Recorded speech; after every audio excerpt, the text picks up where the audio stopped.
Welcome to my class একাদশ ও দ্বাদশ শ্রেণী অর্থনীতি প্রথম পত্র দশম অধ্যায় মুদ্রা ও ব্যাংক। আজকের ক্লাসে আমরা একটি দেশের অর্থনীতিতে কিভাবে দাম স্তর নির্ণয় করে এবং অর্থের মূল্য পরিমাপ করা যায় এই বিষয়ে জানব।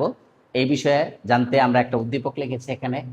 একটি দেশের অর্থনীতিতে বিহিত মুদ্রার পরিমাণ 100 একক, বিহিত মুদ্রার প্রচলন গতি 20 একক এবং লেনদেনের পরিমাণ 1000 একক হলে উক্ত অর্থনীতির দাম স্তর ও অর্থের মূল্য নির্ণয় করো। আমরা প্রথমে 1 নাম্বার প্রশ্নটি দেখব। এখানে চাওয়া হয়েছে কিভাবে দাম স্তর ও অর্থের মূল্য নির্ণয় করে। আমরা সাধারণত জানি অর্থের মূল্য নির্ণয়ের সময় অবশ্যই দাম স্তর নির্ণয় করতে হয়। আর এই দাম স্তর নির্ণয়ের ক্ষেত্রে আমাদের প্রথমে কি করতে হবে? আরবিং ফিশারের বিনিময় সমীকরণ ব্যবহার করতে হবে। আমরা যদি আরবিং ফিশারের মুদ্রার পরিমাণ তথ্যটি বিশ্লেষণ করি তাহলে সেখানে বলা আছে অন্যান্য অবস্থা অপরিবর্তিত রেখে যদি অর্থের পরিমাণ দ্বিগুণ করা হয় তাহলে দাম স্তর দ্বিগুণ হয় এবং অর্থের মূল্য হয় অর্ধেক। অর্থাৎ অর্থের প্রচলন গতি এবং বাণিজ্যের পরিমাণ যদি স্থির থাকে এবং অর্থের পরিমাণ যদি বৃদ্ধি করা হয় তাহলে দাম স্তরও বৃদ্ধি পাবে। অর্থাৎ অর্থের পরিমাণের সাথে দাম স্তরের সম্পর্ক সমানুপাতিক, কিন্তু দ্রব্যের মূল্যের সঙ্গে অর্থমূল্যের সম্পর্ক বিপরীত। আমরা এখন আরবিং ফিশারের বিনিময় সমীকরণের মাধ্যমে দাম স্তর নির্ণয় করব। যেহেতু এখানে 1 নম্বর প্রশ্নটি আমরা উদ্দীপক হিসেবে নিয়েছি, তাহলে আমরা প্রথমে লিখব উদ্দীপক হতে প্রাপ্ত। আমাদের প্রথম যেই উদ্দীপকটা আছে এখানে লেখা আছে একটি দেশের অর্থনীতিতে বিহিত মুদ্রার পরিমাণ 1000 একক। এখন বিহিত মুদ্রা কোনটা?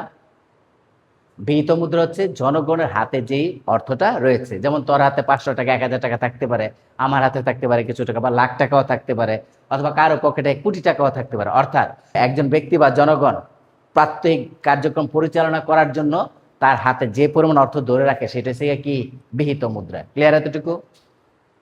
তাহলে জনগণের হাতে যে টাকাটা আছে সেটা কি বিহিত মুদ্রার পরিমাণ দিচ্ছে কত? 1000 একক। এই এককটা কিসে থাকতে পারে? কোটিতেও থাকতে পারে, যে 1000 কোটি টাকা। ক্লিয়ার এখন এতটুকু? আবার বিহিত মুদ্রার প্রচলন গতি 20 একক। প্রচলন গতি বলতে কি বোঝায়? অর্থাৎ টাকাটা স্থির নাই, এক জায়গা থেকে আরেক জায়গায় স্থানান্তরিত হচ্ছে। যেমন কি আমি বাজারে গেছি, সবজির বাজারে অথবা মাছের বাজারে, অথবা আমি বাসে উঠেছি, আমার হাতের টাকাটা আরেকজনের কাছে চলে গেছে, আবার আরেকজনের টাকা অন্য আরেকজনের কাছে চলে গেছে, অথবা আমার কাছে চলে আসছে। এই যে হাতের যে স্থানান্তর হচ্ছে, এক হাত থেকে আরেক হাতে চলে যাচ্ছে, এই স্থানান্তরকে বলা হবে কি বিহিত মুদ্রা প্রচলন গতি। যেহেতু জনগণের হাতের টাকা এটা এক হাত থেকে আরেক হাতে কি হচ্ছে? স্থানান্তরিত হচ্ছে, এটাকে বলা হবে কি বিহিত মুদ্রার প্রচলন গতি। এবার আসি, এবং লেনদেনের পরিমাণ 1000 একক। অর্থাৎ আমরা যে পরিমাণ লেনদেন করি এই লেনদেনের পরিমাণ দাঁড়াইছে কত? 1000 একক। সেটা কিসে থাকতে পারে? 1000 কোটিতেও থাকতে পারে। অর্থাৎ এককটা যে কোনো ভাষায় থাকতে পারে, কোটি থাকতে পারে, এত ডলার থাকতে পারে। যখন যে শব্দটা ব্যবহার করবে তারা আমরা সেই শব্দটাই ব্যবহার করব। যেমন এখানে লিখছে 1000 একক, আমরা 1000 এককই লিখবো। যদি বলে কোটি তাহলে 1000 কোটি টাকা লিখলে 1000 কোটি টাকা লিখলে 1000 কোটি টাকা। মনে থাকবে এতটুকু? তাহলে আমরা এই একক নিয়ে কখনো চিন্তিত হব না। যখন এখানে লেখা থাকবে একটা সংখ্যা, সংখ্যার পরে যদি কোটি টাকা থাকে তাহলে কোটি টাকা লিখবো, যদি ডলার থাকে তাহলে ডলার লিখবো। এখানে যেমন একক শব্দটা ব্যবহার করা হয়েছে, এরকম একক থাকলে আমরা কি এককই লিখে দিব, অথবা না লিখলেও চলবে, শুধুমাত্র আমরা কি 1000 অঙ্কটা লিখে দিব। এখানে যে বিষয়গুলো বলা হয়েছে, বিহিত মুদ্রার পরিমাণ, তাহলে বিহিত মুদ্রা বুঝতে পারছি জনগণের হাতে যেটা থাকবে। বিহিত মুদ্রার প্রচলন গতি, তার মানে কি জনগণের হাতের টাকা এক জায়গা থেকে আরেক জায়গায় যাচ্ছে। এবং লেনদেনের পরিমাণ, এই যে জনগণ যে লেনদেন করছে এই লেনদেনের পরিমাণটা কি পরিমাণ? 1000 একক হলে উক্ত অর্থনীতি মানে ওই দেশে যে অর্থনীতি প্রচলিত আছে, উক্ত অর্থনীতির দাম স্তর ও অর্থের মূল্য নির্ণয় করা। দাম স্তর নির্ণয় করতে বলছে, আর অর্থের মূল্য। তাহলে আমাদের দাম স্তরের সূত্র জানতে হবে আর অর্থের মূল্যের সূত্র জানতে হবে। পাশাপাশি আরেকটা বিষয় খেয়াল রাখবেন, যদি দাম স্তর না চায়, শুধু অর্থের মূল্য নির্ণয় করতে বলে, তাহলেও কিন্তু আমাদেরকে কি করতে হবে? এই দাম স্তর বের করতে হবে। কারণ কি অর্থের মূল্যের মধ্যে দাম স্তরের সম্পর্ক রয়েছে। তাহলে আমরা প্রথমে কি অবশ্যই দাম স্তর নির্ণয় করব, আর এই দাম স্তর নির্ণয় করতে আমরা ব্যবহার করব আরবিং ফিশারের বিনিময় সমীকরণ। তাহলে আমরা পরীক্ষায় যেভাবে উত্তর দেব সেভাবে আমরা উত্তর করব। তাহলে আমরা লিখি উদ্দীপক হতে প্রাপ্ত। আমরা উদ্দীপক হতে প্রাপ্ত লিখে প্রথমে কি লিখবো? বিহিত মুদ্রার পরিমাণ 1000 একক। বিহিত মুদ্রার পরিমাণ, এই বিহিত মুদ্রার পরিমাণকে আমরা কি দিয়ে প্রকাশ করি জানেন? এম। তাহলে আমরা লিখবো এম ইজ ইকুয়াল টু কত? 1000। একক শব্দটা আমরা এখন না লিখলেও চলবে। তারপরে কি বিহিত মুদ্রার প্রচলন গতি, এখন আমরা লিখবো বিহিত মুদ্রার প্রচলন গতি। এই বিহিত মুদ্রার প্রচলন গতিকে কি দিয়ে প্রকাশ করে জানেন? বি দিয়ে। তাহলে আমরা লিখবো বি ইজ ইকুয়াল টু কত দেওয়া আছে? 20 একক। এরপরে কত দেওয়া আছে? এবং লেনদেনের পরিমাণ, তাহলে আমরা লিখবো লেনদেনের পরিমাণ লেনদেনের পরিমাণকে আমরা প্রকাশ করি টি দিয়ে, ঠিক আছে, ট্রানজ্যাকশন টি। তাহলে টি ইজ ইকুয়াল টু কত দেওয়া আছে, 1000। এই এতটুকু লেখার পরে আমাদেরকে স্থির করতে হবে কি, যে দাম স্তর এবং অর্থের মূল্য নির্ণয় করতে বলছে। আমি কি বলেছিলাম যে অর্থের মূল্য শুধু চাইলেও কি করতে হবে, দাম স্তর নির্ণয় করতে হবে। আর এটা নির্ণয় করতে আমরা কি ব্যবহার করবো, আরবিং ফিশারের বিনিময় সমীকরণ। যেহেতু আমরা নিজে থেকে আরবিং ফিশারের সমীকরণটা লিখবো, তাহলে লিখতে হবে কি, আমরা জানি আরবিং ফিশারের বিনিময় সমীকরণ, আমরা জানি আরবিং ফিশারের বিনিময় সমীকরণ P T is equal to M V. এই ফিটি দিয়ে কি বোঝায় আর এম বি দিয়ে কি বোঝায় খেয়াল করেন। আমি এখানে লিখে দিচ্ছি P T is equal to অর্থের চাহিদা, আর M B is equal to অর্থের যোগান। মনে থাকবে এতটুকু, যে আমরা প্রাইস এবং ট্রানজ্যাকশন এর গুণফল দ্বারা অর্থের চাহিদা বুঝাতে পারি, আর বিহিত অর্থের পরিমাণ, বিহিত অর্থের প্রচলন গতির গুণফল দ্বারা অর্থের যোগানকে নির্দেশ করে। তাহলে আমাদের সবসময় মনে রাখবো, যদি কখনো এমসিকিউ বা জ্ঞানমূলক প্রশ্ন আসে, পিটি দিয়ে কি নির্দেশ করে, অর্থের চাহিদা, আর এমবি দিয়ে কি নির্দেশ করে, অর্থের যোগান। এখন এটা সমান লেখা যায় কি, P T is equal to M V. এই যে সমীকরণটা, এই সমীকরণটাকে বলা হয় কি, আরবিং ফিশারের বিনিময় সমীকরণ। ক্লিয়ার এতটুকু? এটা হচ্ছে কি প্রাথমিক, মানে প্রথম যেই সমীকরণটা প্রকাশ করা হয় সেটা। আবার আরেকটা আছে সম্প্রসারিত ফিশারের বিনিময় সমীকরণ, সেটা আমাদের ক্ষেত্রে কি, ব্যাংক অর্থের পরিমাণ এবং ব্যাংক অর্থের প্রচলন গতি যোগ করতে হবে। যেহেতু ব্যাংক অর্থের পরিমাণ এবং ব্যাংক অর্থের প্রচলন গতির কথা এখানে বলে নাই, শুধুমাত্র বলছে কি বিহিত মুদ্রার পরিমাণ, বিহিত মুদ্রার প্রচলন গতি, তাহলে আমরা শুধু এই যে ফি T is equal to MB এই সূত্রটাই প্রয়োগ করব। তাহলে এখন আমরা লিখবো, বা এখানে কার কার মান দেওয়া আছে দেখেন তো, উদ্দীপকে এখানে কার কার মান দেওয়া আছে, ফি এর মান দেওয়া আছে। তাহলে ফি বের করতে হবে। আমরা বলছি ফি মানে কি, দাম স্তর, ফি মানে কি, লেনদেনের পরিমাণ, এম মানে কি, বিহিত মুদ্রার পরিমাণ, বি মানে কি, বিহিত মুদ্রার প্রচলন গতি। 1 2 3 এই তিনটার মান দেওয়া আছে না এখানে। তাহলে আমাদেরকে ফি এর মান শুধু বের করতে হবে। আমাদের প্রশ্ন কিন্তু চাওয়া হয়েছে যে দাম স্তর নির্ণয় করেন। ক্লিয়ার? তাহলে আমরা এখন লিখবো P is equal to M B by T, into অবস্থা আছে, তাহলে ভাগ হয়ে যায় না এখানে। আচ্ছা, তাহলে এখন যদি আমরা মান বসিয়ে দিই, এম এর মান কত আছে, 1000, তাহলে 1000 ইন্টু অবস্থা আছে, বি এর মান কত, 20, তাহলে নিচে কি হবে, টি এর মান 1000, 1000 1000 কাটা যায় না, তাহলে থাকে কত, 20। অতএব ফি ইজ ইকুয়াল টু কত আসছে, এই ফি দিয়ে কি বোঝানো হয়েছে, দাম স্তর। তাহলে আমরা লিখবো অতএব নির্ণয় দাম স্তর 20 টাকা। যদি টাকায় থাকে তাহলে টাকা লিখবো, এককে থাকে একক লিখবো। তো আমরা এখানে লিখে দিলাম 20 টাকা। এখন আমাদের দাম স্তর বের হয়ে গেছে, তাহলে অর্থের মূল্য রয়ে গেছে না। তাহলে অর্থের মূল্যের সূত্রটা কি জানেন? আমরা অর্থের মূল্য যে সূত্রটা জানি সেটা হচ্ছে এরকম, অর্থের মূল্য V M is equal to 1/ফি, এই সূত্রটা প্রয়োগ করা হয়। মনে থাকবে এতটুকু। এই যে V, value of money, V M দিয়ে কি, value of money, value of money, আর ফি দিয়েছে গিয়ে কি, প্রাইস লেভেল, প্রাইস লেভেল। তাহলে এখন একটু খেয়াল করেন, এই যে অর্থের মূল্য বিএম আমরা যদি বের করতে যাই, তাহলে এখানে কি হয়েছে, ফি লাগবে। এই যে ফি এর মান বের হয়েছে, তাহলে আমরা এখন লিখতে পারি অতএব অর্থের মূল্য, অতএব অর্থের মূল্য V M is equal to 1/ফি। তাহলে 1/ফি এর মান কত বের হয়েছে এখন, 20। তাহলে যে 20 বসিয়ে দেব। তাহলে এখানে যদি ভাগ করে 0.05, অতএব B M is equal to এত। তাহলে আমরা লিখতে পারি অতএব নির্ণয়, নির্ণয় কি লিখবো, বি এম দিয়ে কি বোঝায়, অর্থের মূল্য। তাহলে আমরা লিখবো অতএব নির্ণয় অর্থের মূল্য 0.05 এত টাকা। যেহেতু পূর্বেরটা আমরা টাকায় লিখছি, তাই এটাও টাকায় লিখলাম। যদি কখনো উদ্দীপকে দাম স্তর এবং অর্থের মূল্য নির্ণয় করতে বলে, তাহলে এই যে এই পদ্ধতিতে করবেন। ক্লিয়ার এখন এতটুকু?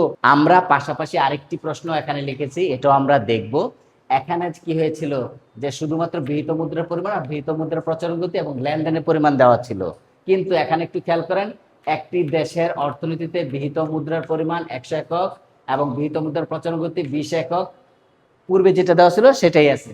কিন্তু যোগ হয়েছে কি, ব্যাংক অর্থের পরিমাণ 500 একক এবং ব্যাংক অর্থের প্রচলন গতি 10 একক, এবং বাণিজ্যের পরিমাণ কত, 1000 একক হলে, মানে বাণিজ্যের পরিমাণ কি পূর্বেরটাই দেওয়া আছে, কিন্তু শুধুমাত্র যোগ হয়েছে কি, ব্যাংক অর্থের পরিমাণ এবং ব্যাংক অর্থের প্রচলন গতি। একই প্রশ্ন চাওয়া হয়েছে, দাম স্তর ও অর্থের মূল্য নির্ণয় করো। এই দ্বিতীয় প্রশ্নে যেহেতু ব্যাংক অর্থের পরিমাণ এবং ব্যাংক অর্থের প্রচলন গতি যোগ হয়েছে, শুধুমাত্র এখানে একটু সংযোজন করতে হবে। ক্লিয়ার? কিরকম সংযোজন করতে হবে, আমরা সবসময় মনে রাখবো আরভিং ফিশারের মূল সূত্রটা কিন্তু এই যেটা PT is equal to MB. এটার সাথে সংযোজন কি হবে, আমরা এই সূত্রটাই ব্যবহার করব, জাস্ট একটু সংযোজন করব এবং সেটাকে বলা হয় সম্প্রসারিত। আমরা এটাই ভাবে লিখবো P T is equal to M V. পূর্বেরটা প্রথমে লিখবো, তারপরে কি লিখবো plus M prime V prime, এই কথাটা লিখবো। ক্লিয়ার? অর্থাৎ আমরা যে এখানে দেখেন পি দিয়ে কি দাম স্তর, টি দিয়ে কি লেনদেনের পরিমাণ, এম দিয়ে কি বিহিত মুদ্রার পরিমাণ, বিহিত মুদ্রার প্রচলন গতি। এখন ওই যে ব্যাংকেরটা শুধু যোগ হয়েছে না, তাহলে ব্যাংকের তো মুদ্রাই তো যোগ হয়েছে। প্রথমে প্রথমে কি যোগ হয়েছে, ব্যাংক অর্থের পরিমাণ। এই মুদ্রা আর অর্থ তো একই জিনিস, তাহলে ব্যাংক অর্থের পরিমাণ কত 500। তাহলে ব্যাংক আগের মুদ্রার পরিমাণ কত ছিল এম, তাহলে ব্যাংকেরটা হয়ে যাবে কি এম প্রাইম। তাহলে এই যে ব্যাংক অর্থের প্রচলন গতিও কি এই বিধি প্রকাশ হবে, কিন্তু এখানে শুধু যোগ হবে কি প্রাইম। এছাড়াও আমরা আরেকটা কথা লিখতে পারি, সেটা হচ্ছে এরকম যে আমরা এটা লিখতে পারি P T is equal to M B plus এই প্রাইম যদি আমি না ব্যবহার করি এম ওয়ান বি ওয়ান, এই কথাটাও লিখতে পারি। আমরা যদি মনে করি যে প্রাইম ব্যবহার করবো না, তাহলে কি ব্যবহার করতে পারি ওয়ান। তাহলে এইগুলা কার ক্ষেত্রে যোগ হবে, ব্যাংক অর্থের ক্ষেত্রে। আমরা সবসময় মনে রাখবো ব্যাংক অর্থের ক্ষেত্রে আমরা প্রাইম অথবা ওয়ান ব্যবহার করতে পারি। আর পূর্বের যতটুকু ছিল যে এতটুকু, এটা সম্পূর্ণ কি ফিশারের বিনিময় সমীকরণের প্রাথমিক যে পর্যায়টা ছিল। আর যদি ব্যাংক অর্থের পরিমাণ যোগ হয়, তাহলে আমরা হয় প্রাইম ব্যবহার করবো, নাহলে ওয়ান ব্যবহার করবো, যে কোনো একটা সূত্র তখন ব্যবহার করলে হবে। এখন খেয়াল করেন, এই 2 নম্বর প্রশ্ন যদি বিবেচনায় আনি, তাহলে কোন সূত্রটা হবে, প্রথমে যে ব্যবহার করছে এই সূত্র হবে নাকি এখান থেকে সূত্রটা হবে? এই গুড, তাহলে এখান থেকে যে কোনো একটা, যদি আমি প্রাইম ধরি প্রাইম দিব, আর যদি ওয়ান ধরি তাহলে নিচেরটা লিখবো। দ্বিতীয় প্রশ্নের জন্য তাহলে আমরা এখানে লিখতে পারি যে উদ্দীপক হতে প্রাপ্ত। প্রথমে বিহিত মুদ্রার পরিমাণ, বিহিত মুদ্রার পরিমাণ এম দিয়ে প্রকাশ করেছিলাম 1000। বিহিত মুদ্রার প্রচলন গতি ভি দিয়ে প্রকাশ করেছিলাম 20 একক। পরবর্তীতে যেহেতু ব্যাংক মুদ্রা যোগ হয়েছে, তাহলে আমরা লিখবো ব্যাংক অর্থের পরিমাণ। ব্যাংক অর্থের পরিমাণ যেহেতু এটা এম দিয়ে প্রকাশ করেছি, এটাও এম দিয়ে প্রকাশ করব। আমরা এখানে প্রাইম ব্যবহার করব শুধু। ব্যাংক অর্থের পরিমাণ 500 একক দিয়েছিল, 500 একক। ব্যাংক অর্থের প্রচলন গতি, প্রচলন গতিকে আমরা কি দিয়ে প্রকাশ করছি, বি দিয়ে, তাহলে ব্যাংক অর্থেরটা বি প্রাইম দিয়ে ব্যবহার করব 10 একক। এবং পরবর্তীতে ওখানে লেখা আছে বাণিজ্যের পরিমাণ। আমরা জানি বাণিজ্য এবং লেনদেন একই বিষয়, তাহলে আমরা লিখব এবং বাণিজ্যের পরিমাণ, বাণিজ্যের পরিমাণ টি দিয়ে প্রকাশ করি, টি ইজ ইকুয়াল টু 1000 একক। আমরা বরাবরের মতোই লিখব, আমরা জানি ফিশারের বিনিময় সমীকরণ P T is equal to M V. শুধুমাত্র এখানে P T is equal to M V লিখবো না, যেহেতু এখানে এম প্রাইম এবং বি প্রাইম যুক্ত হয়েছে, অর্থাৎ এখানে যেহেতু ব্যাংক অর্থের পরিমাণ এবং ব্যাংক অর্থের প্রচলন গতি যোগ হয়েছে, তাহলে আমরা এখানে যোগ করে দিব এম প্রাইম বি প্রাইম।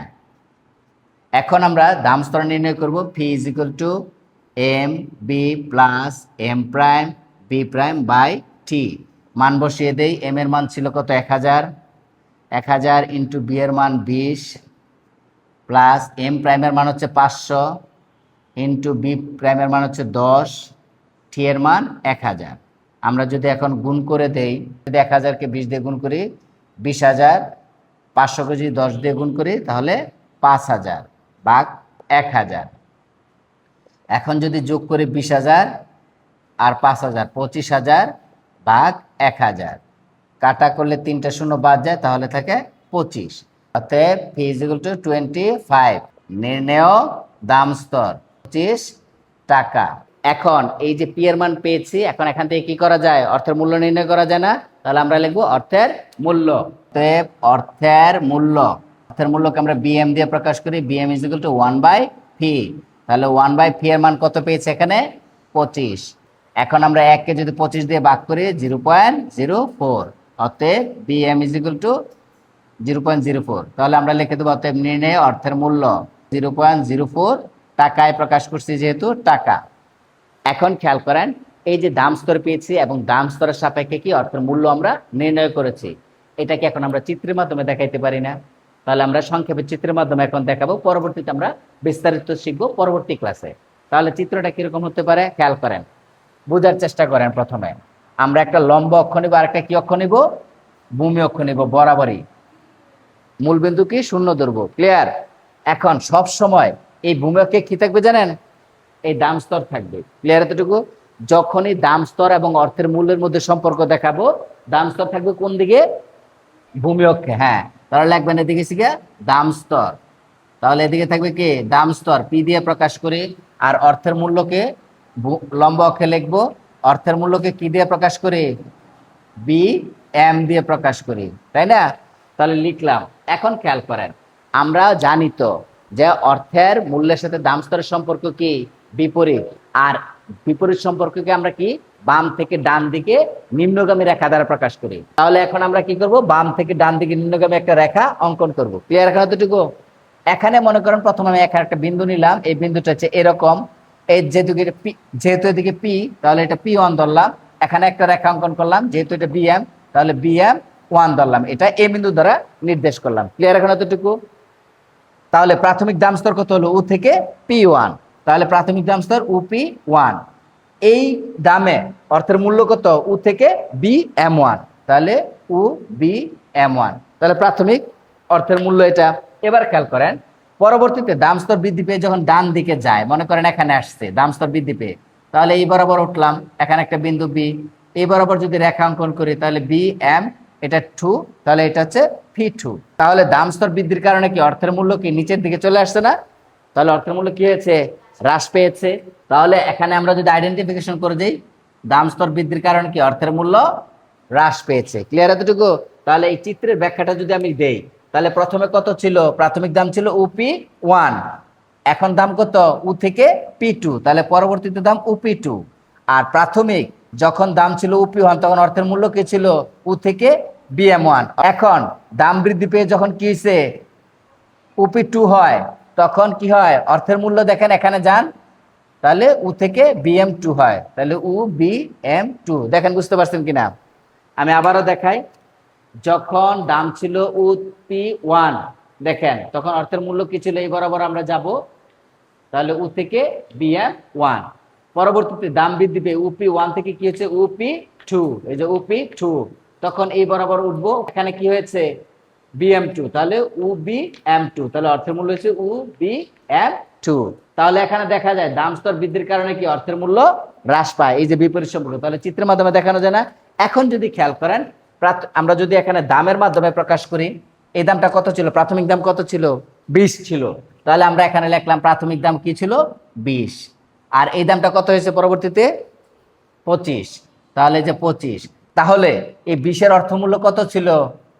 0.05। এটার অর্থমূল্য কত ছিল? 0.04। তাহলে দেখেন, আমরা যদি দাম স্তর বৃদ্ধি করি, তাহলে অর্থমূল্য হ্রাস পায়। এটা আমরা এবিসিডি অর্থাৎ পি ওয়ান পি টু দিয়েও প্রকাশ করতে পেরেছি। আর পরবর্তীতে যখন আমরা এখানে নির্দিষ্ট দাম স্তর পেয়েছি, সেটা দিয়েও প্রকাশ করছি। দেখেন 0.05 বড় ছিল, পরবর্তীতে 0.04 অর্থাৎ কমে গেছে। এখানে আমরা বলতে পারি দাম স্তর বৃদ্ধির কারণে কি অর্থের মূল্য হ্রাস পেয়েছে। এই যে দাম স্তরের সাথে অর্থের মূল্য সম্পর্ক বিপরীত, এটা কি আমরা চিত্রের মধ্যে ব্যাখ্যা করতে পেরেছি না? এখন এখানে খেয়াল করেন, এই যে রেখাটা পেয়েছি, এই রেখাটা কিসের রেখা? এই অর্থমূল্যের সম্পর্ক। তাহলে অর্থের মূল্য সমান, এই অর্থের মূল্য আমরা কিসের মাধ্যমে পেয়েছি? দামের মাধ্যমে পেয়েছি না? তাহলে ফাংশন অফ কি? প্রাইস। তাহলে আজকের ক্লাসে আমরা কিভাবে দাম স্তর নির্ণয় করে এবং অর্থ মূল্য নির্ণয় করে এই বিষয়টি শিখতে পারলাম। শুধুমাত্র বিহিত মুদ্রা বা প্রচলন গতির মাধ্যমে নয়, যদি ব্যাংক অর্থ এবং ব্যাংক অর্থের প্রচলন গতিও দেওয়া থাকে, তাহলে আমরা কিভাবে দাম স্তর এবং অর্থের মূল্য নির্ণয় করি আজকের ক্লাসে শিখতে পেরেছি। আশা করি ক্লাসটি সহজেই সকলে উপভোগ করেছ। পরবর্তী ক্লাস দেখার জন্য শুভকামনা রইল। ধন্যবাদ সবাইকে।